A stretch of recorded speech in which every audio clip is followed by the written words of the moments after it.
আমাদের এখানে সবথেকে বড় পুজো হয় রক্ষাকালী তলার মন্দিরে। তো রক্ষাকালী মায়ের কাছে প্রত্যেক বছর এই পুজোটা হয়।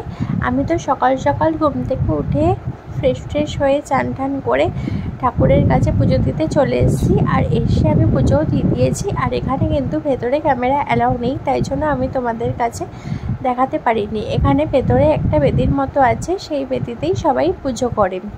আর এখানে রাত্রিবেলায় কালী পুজো হবে।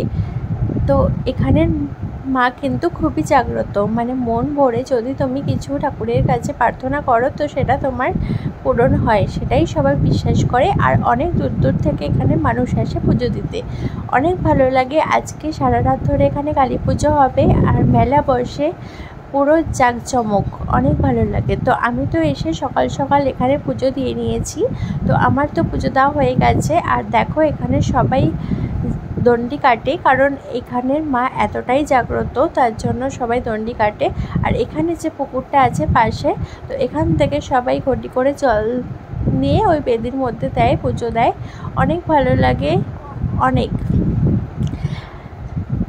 তো সকাল সকাল আমি তো পুজো দিয়ে আমার মনটা তো পুরো ভরে গেল, মানে খুব শান্তি লাগছে মনটাতে যে ঠাকুরকে পুজো দিয়েছি, অনেক ভালো লাগছে।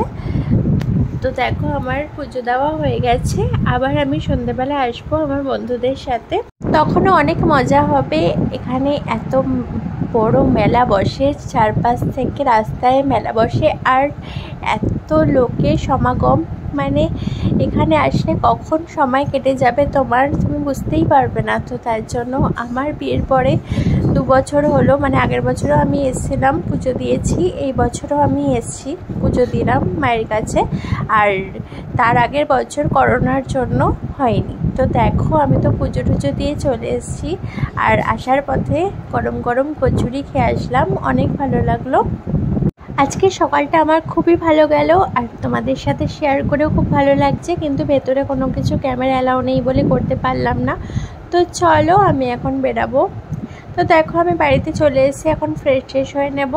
তো আবার পরে তোমাদের সাথে দেখা হবে। টাটা।